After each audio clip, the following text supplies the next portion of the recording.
표리부동은 정서적 공격의 일종이다. 수동 공격성 행동 패턴에 빠지지 않으려면 섣불리 화를 내지 말고 심호흡으로 마음을 가라앉히되 정말로 화가 났을 때는 화를 끓이지 말아야 한다.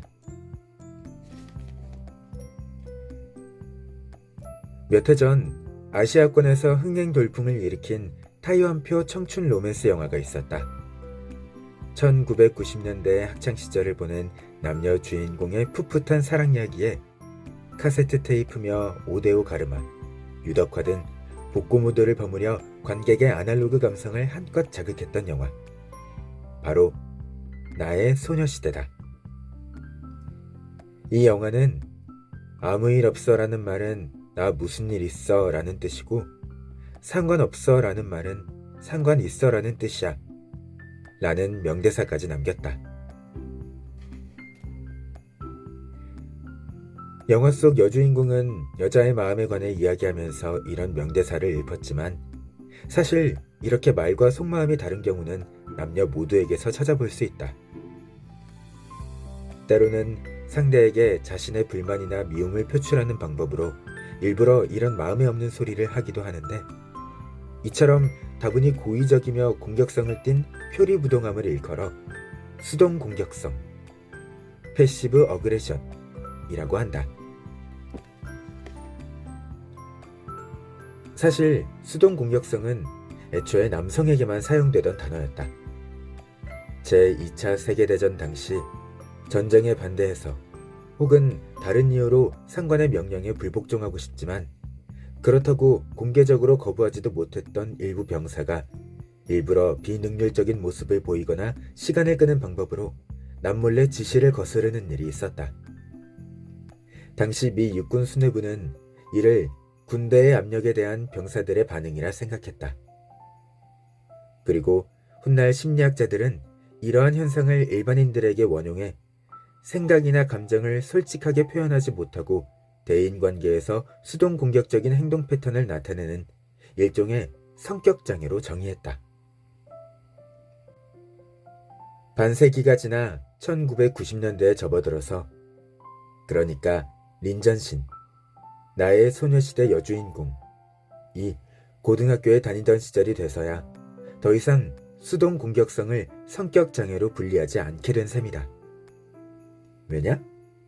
생각보다 다양한 계층의 많은 사람에게서 이러한 행동을 엿볼 수 있었고 일반인들도 이러한 경향을 보일 때가 있었기 때문이다. 아마 우리도 집에서, 학교에서 또는 직장에서 이런 사람들을 본 적이 있을 것이다.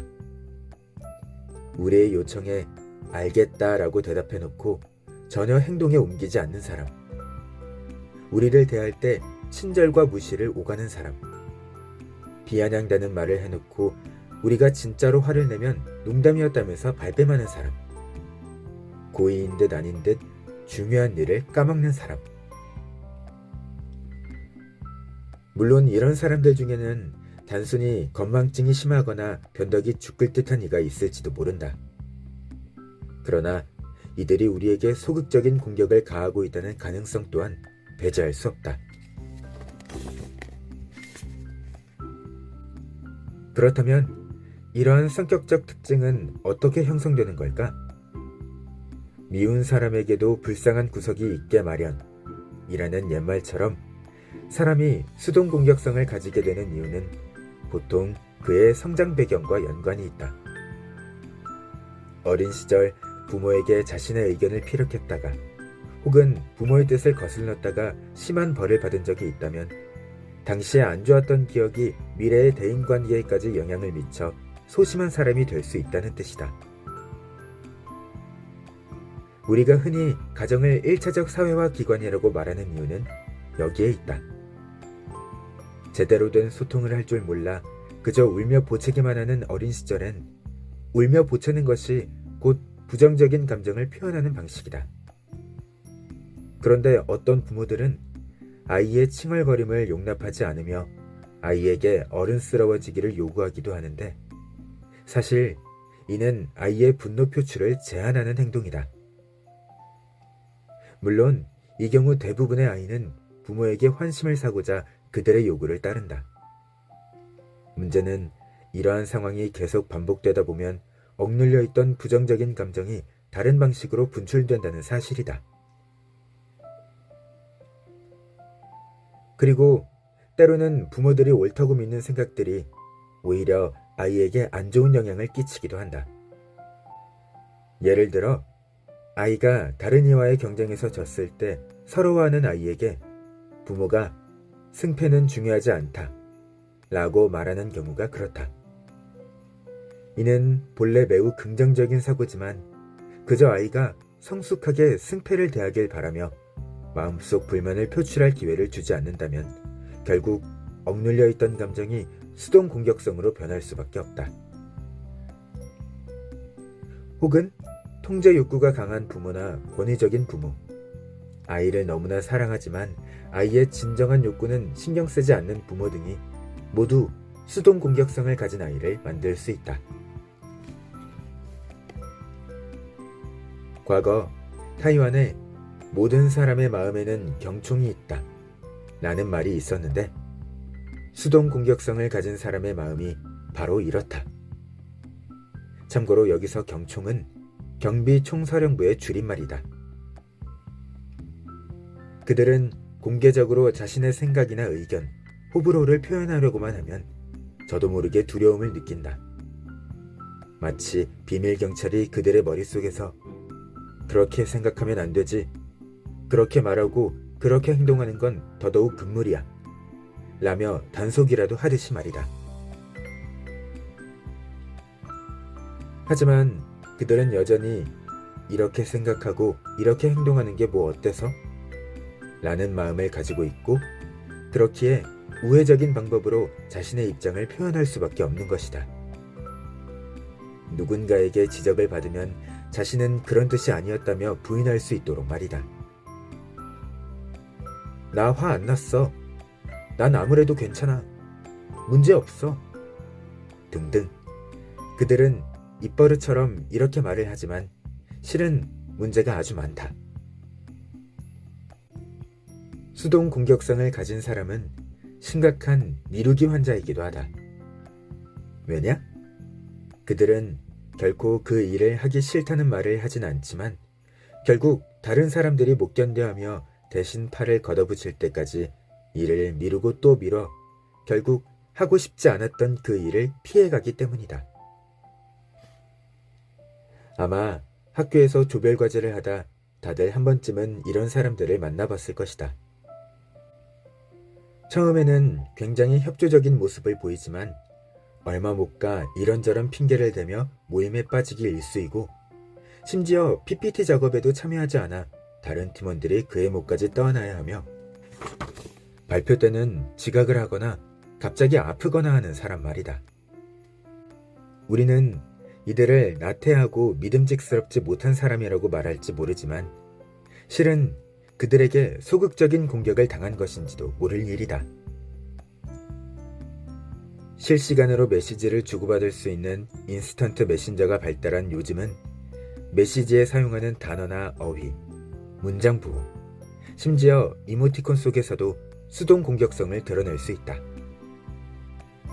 예컨대 남자가 퇴근하고 집에 돌아올 때 맞춰 이런 메시지를 보냈다고 가정해보자.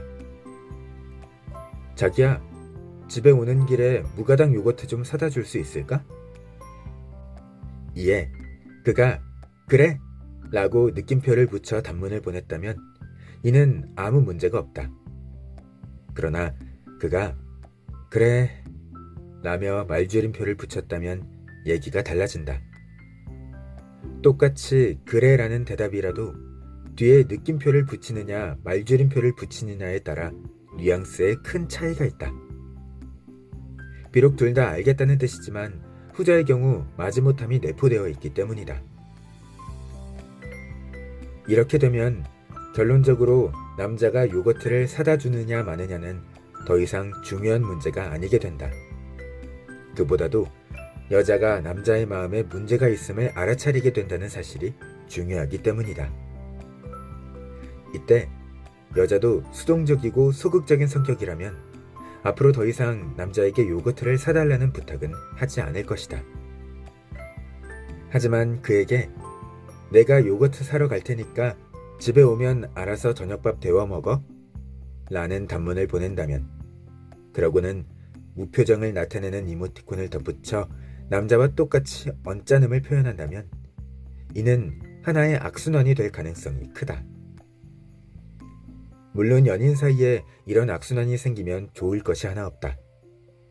그러므로 자신의 연인이나 가족, 친구, 동료가 당신에게 소극적인 공격을 가해온다면 절대 이를 똑같이 갚아주려 하지 말아야 한다.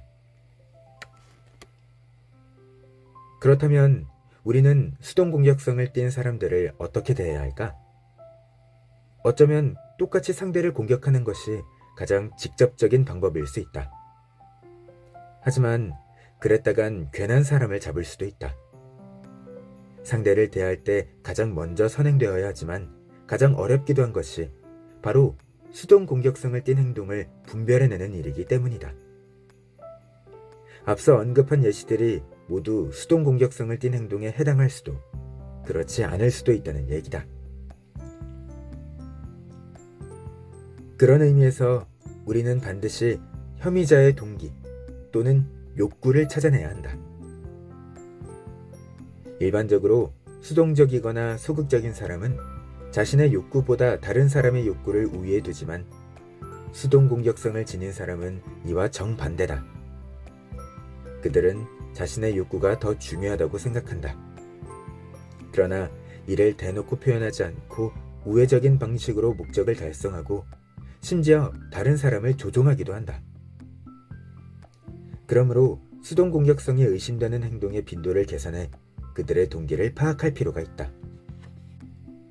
이를 위해서는 자신이 한 말과 상대가 한 말을 기록하며 그의 말이 아닌 행동에 주의를 기울여야 한다. 그렇게 상대가 수동공격성을 띤 행동을 한다고 판단되면 분명하게 경계선을 설정하고 그가 한 말과 행동 사이의 차이를 짚어 만약 그가 같은 실수를 저지른다면 나는 이를 용납하지 않을 것임을 분명히 그에게 알려야 한다.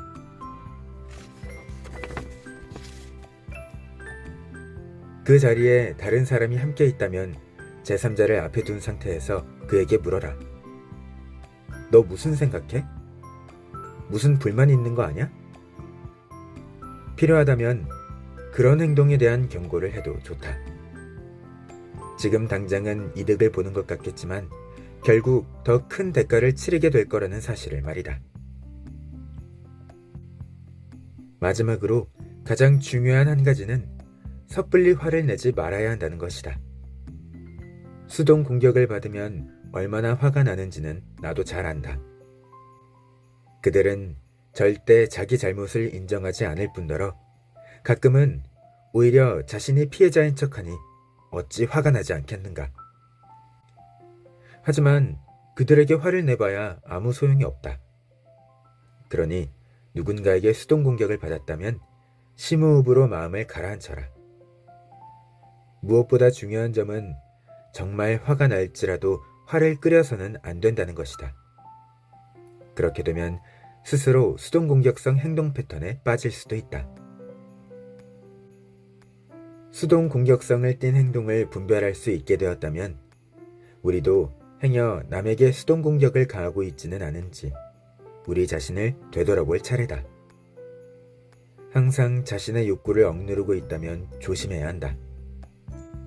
때로는 유교 사상에서 강조하는 5가지 덕, 그러니까 온화, 선량, 공경, 절검, 겸양이 수동공격성을 띤 성격을 형성하기에 딱 좋은 온상이 되니까 말이다.